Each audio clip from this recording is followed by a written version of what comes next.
2011年8月20號，香港九龍塘某酒店出面，一場令成個香港娛樂圈 O 晒嘴嘅記者會正在上演。發佈會現場，一個身材高挑、面容姣好嘅女藝人，當住所有鏡頭嘅面，立起褲腳，露出小腿上一大片觸目驚心嘅青紫乳霜，然後用一種近乎平靜嘅語調講咗一句話：唔係跌親，總之唔係跌親。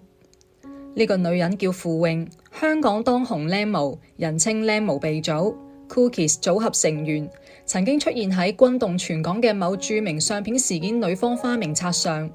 佢個名能夠同咁多充滿爭議嘅符號畫上等號，某種意義上講明佢係一個從不缺乏話題嘅人。但嗰一日，佢企喺鏡頭前，眼眶發紅，語氣克制，講出嘅每一個字都喺度向全港控訴一個男人。嗰個男人叫羅仲謙。消息喺當日下午就詐騙全港。就喺傅穎記者會結束嘅幾個鐘之後，羅仲謙緊急召集媒體，開咗一場僅有5分鐘、全程不設提問嘅記者會，一身黑衣，眼眶泛紅，話佢情緒好激動，手舞足蹈，我要想方法制止佢，可能咁樣整親佢啦。然後就匆匆離場，冇道歉，冇承認，冇後續。傅穎最終冇報警，理由係唔想俾人話喺度炒作。就咁樣，一場轟動一時嘅家暴醜聞喺當事雙方嘅沉默裏面不了了之啦。羅仲謙繼續活躍喺熒屏上，但更勁爆嘅事仲喺後面。1年之後，香港媒體翻出咗佢更加令人 O 晒嘴嘅感情黑歷史。有港媒聲稱，從佢15歲擁有第一任女友開始計起，短短唔夠4年時間，佢嘅女友數目已經超過咗13個。狗仔隊如數家珍咁列出一長串名，有同學，有粉絲，有同事，有圈內女藝人，有啲名赫然出現喺 TVB 花名冊上。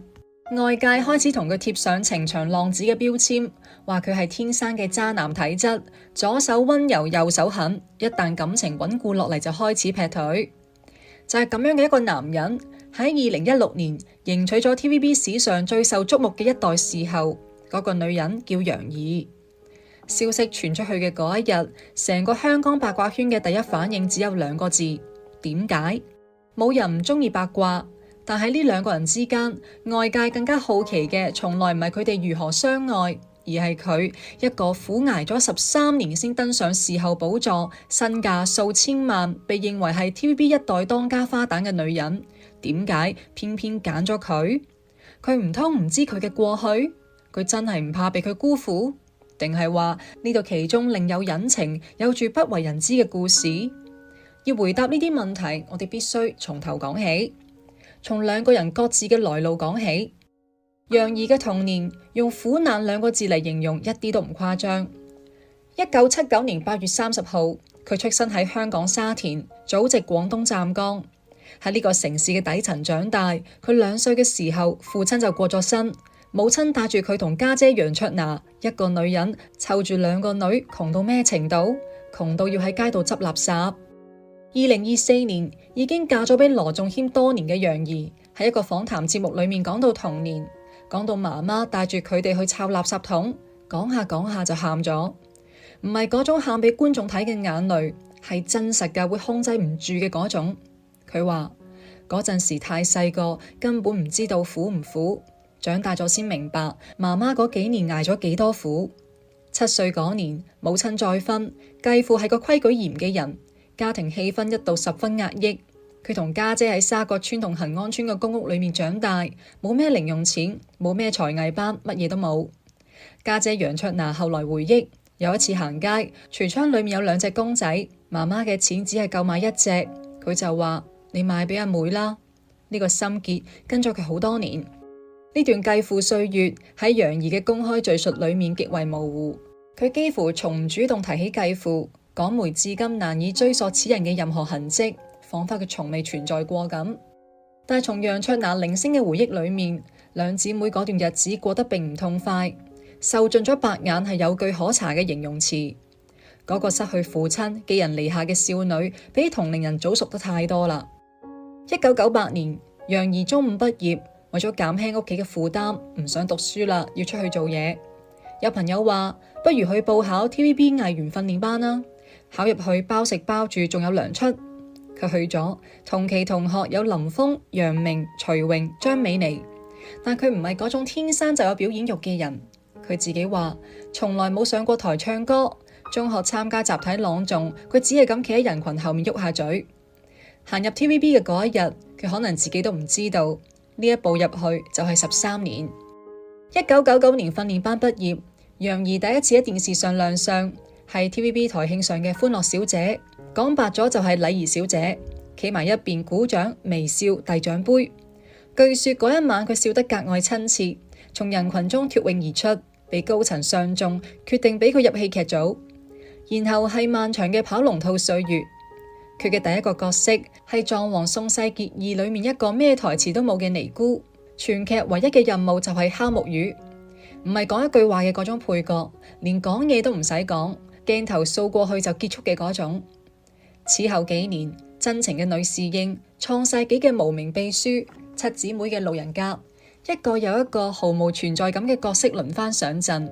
更有意思嘅係1999年 TVB 拍《倚天屠龍記》，佘詩曼已經係第二女主角周芷若，而楊怡演嘅係佘詩曼身後一班峨眉弟子裏面背景板中嘅背景板。呢度期間 TVB 每年都有大批新面孔湧入嚟，生得靚嘅、背景深厚嘅、識搞事嘅、善於打通關係嘅，各路人馬各顯神通。楊怡乜嘢都唔擅長，佢唔識人情世故，唔擅長應酬，都唔主動攀附任何人。圈內人同佢起咗個花名叫楊十不，10種常見嘅女藝人上位手段，佢一樣都唔用。呢個喺娛樂圈幾乎等於宣判咗自己嘅死刑。講到呢度，不得不插一段佢同老牌花旦胡定欣之間嗰場被圈內人津津樂道嘅反面往事。兩人最初因為合作《大唐雙龍傳》而相識，喺媒體面前以閨蜜相稱，行得幾埋㗎。然而背地裏閨蜜情誼嘅成色究竟幾何，早有人睇出端倪。某次活動現場，胡定欣同男星吳卓羲正在接受媒體採訪合影，楊怡突然間出現喺所有人面前，公然將吳卓羲從胡定欣面前拉走，手段之彪悍令在場記者 O 晒嘴。而喺一次頒獎典禮嘅集體合照裏面，胡定欣企喺第一排，同楊怡比肩而立。楊怡轉頭送俾胡定欣一個意味深長嘅大白眼，俾攝影師捉到正。啲相喺網上發酵之後，兩人關係破冰嘅傳言甚囂塵上。楊怡喺社交平台出面解釋，但收效甚微。所謂塑料閨蜜情，喺一個眼神裏面徹底碎咗。呢件事睇起身係個題外話，但其實精準咁講明咗楊怡嘅性格。佢係個有真性情、喜惡分明嘅人。佢唔攀附，但都唔委屈。佢慢熱，但掂到佢底線啦就反你白眼，毫不掩飾。但佢就係捱咗落去。2001年，因為長相好似當紅花旦張可頤 ，TVB 安排佢喺婚前婚後裏面飾演張可頤嘅妹，咁先算真正告別咗純龍套嘅日子。2003年，智勇新境界，佢攞到咗飛躍進步女藝員獎。嗰一年佢一共被提名咗9個獎項。2004年，怪俠一枝梅，第一次擔任第一女主角。2008年，溏心風暴之家好月圓，攞到最佳女配角。一步一步慢得驚人，卻每一步都係真實落地㗎。喺呢個漫長嘅等待裏面，楊怡嘅感情生活同樣空白得近乎奇怪。圈內人都知道，同佢傳過最多緋聞嘅熒幕情侶係馬國明，兩人喺《On Call 36小時》裏面飾演夫妻，喺《名門望族》裏面又做咗一次母子，熒幕默契無需解釋。外界甚至同佢哋打咗個標籤叫魚頭戀，啲迷妹睇到不亦樂乎。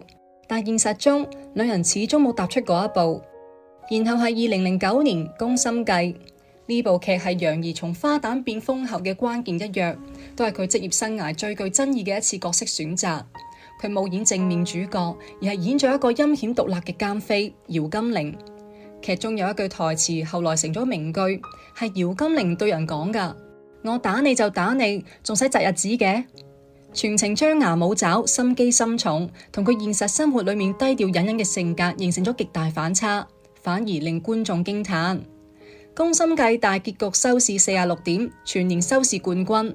但頒獎典禮一嚟，風波就起，最受歡迎嘅女角色獎，本來外界都以為係佘詩曼㗎，結果頒咗俾楊怡。部分觀眾罵聲四起，話佢靠奸角出風頭，話佘詩曼先係真正撐起呢部劇嘅人。此後數年，楊怡佘詩曼不和嘅傳聞始終喺香港八卦圈裏面以各種版本流傳。儘管兩人都否認，但茶杯裏面嘅風波從未真正平息。2011年 TVB 一指將楊怡、胡杏兒、鐘嘉欣、徐子珊、陳法拉五人封為五小花，一時風光無兩。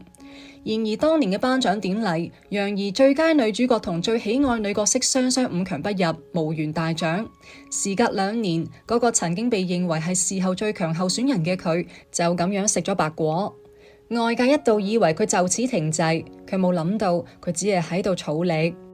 真正令楊怡封神嘅係2012年萬千星輝頒獎典禮，佢憑名門望族中嘅刀馬旦康子君，以過11萬全民投票擊敗徐子珊，成為 TVB 有史以嚟第一位民選視后。佢從台下喊到台上，泣不成聲咁只係講咗一句話，用咗13年時間。全場靜咗半秒，然後掌聲雷動。嗰個係佢人生中最高光嘅夜晚，台下有一個男人都喺度跟住抹眼淚。嗰個男人叫羅仲謙，嗰個節點佢哋已經喺度拍拖啦。而喺嗰個夜晚到嚟之前嘅2個月，佢啱啱經歷咗人生中最狼狽嘅新聞，嗰一則被全香港嘲笑嘅車震報道，因為佢將佢推上咗風口浪尖。咁就要講到羅仲謙啦。羅仲謙1984年8月28號生於香港，喺大埔圍村長大。如果要用一句話描述佢嘅少年時代，咁應該係咁噶。孤獨無聊，唔知自己可以做乜嘢。8歲嗰年，父母離婚，呢個對佢嘅衝擊好大。佢後來接受採訪嘅時候話，嗰個年紀根本唔明父母點解要分開，只係知道個家突然唔完整啦。此後佢跟住伯父一家住喺村屋，一大家人逼埋一齊。佢喺人群裏面，佢永遠係個唔太合群嘅人。20歲先買第一台電腦，先第一次上網。朋友好少，都冇咩特別嘅興趣愛好。中學畢業之後，佢考咗個拯溺銅章證書，走去青衣島浩景灣會所嘅游水池做救生員。呢份工作有一個意外嘅福利，佢身材好，胸圍40寸，年輕英俊，每日坐喺救生台上，底下游來游去嘅女仔全部都會去睇佢。有講法係嗰段日子，甚至有女仔為咗引起佢嘅注意而專登扮浸親。呢個細節唔理係咪真啦，都深刻咁勾勒出咗佢日後感情生活嘅某種底色。佢似乎天生就係嗰種會吸引女人靠過嚟嘅人，而佢對呢種吸引力都太過游刃有餘啦。佢原本想考消防員噶，但係2004年嘅某一日，佢陪一個朋友去電影亞數劇組試鏡，結果嗰個朋友冇被選中，佢自己就被星號娛樂嘅製作人相中，就咁錯有錯着入咗行。2005年亞數上映，佢裏面演外賣仔小紅帽，呢個係佢喺銀幕上嘅第一個角色。2008年佢簽約 TVB 開始接劇，但係真正令佢出圈嘅係2012年嗰部醫療劇《On Call 36小時》，佢裏面演實習醫生楊沛聰，着上醫生袍英氣十足，除咗醫生袍肌肉線條清晰可見。網友話佢穿衣顯瘦，脫衣有肉，同佢封咗個變形俠醫嘅稱號。人氣飆升，粉絲湧入，盡早拍戲嘅邀約突然多咗起身。然而就喺佢紅起身嘅呢個節骨眼上，傅穎嘅嗰場發佈會差啲毀咗呢一切。傅穎同羅仲謙嘅感情，如果要從頭講，大概要追溯到佢哋合拍電影時產生嘅嗰種片場荷爾蒙。兩人同屬一間公司，朝夕相處，日久生情，話係拍拖，其實更似係狀態。傅穎後來承認，佢同佢分分合合咗大約1年半，期間佢始終隱約感覺到有啲咩唔妥，佢總係有理由唔見面，總係有解釋唔清楚嘅行蹤。2011年7月，佢睇咗佢部手機，嗰一刻，所有嘅隱約感覺都變成咗鐵板釘釘嘅事實。佢同時喺度同佢以及另外至少3個女人交往。傅穎嘅反應係激烈㗎，佢哋之間爆發咗激烈嘅爭吵，然後佢喐咗手。有講法係佢刮咗佢巴掌，有講法係佢喺朋友面前僅因為傅穎唔小心將啲粥倒瀉喺佢身上，就當眾打咗佢。唔理邊個版本，結果係一樣㗎。佢身上留低咗可以俾人睇見嘅傷痕。嗰場記者會之後，羅仲謙嘅反應令好多人心寒。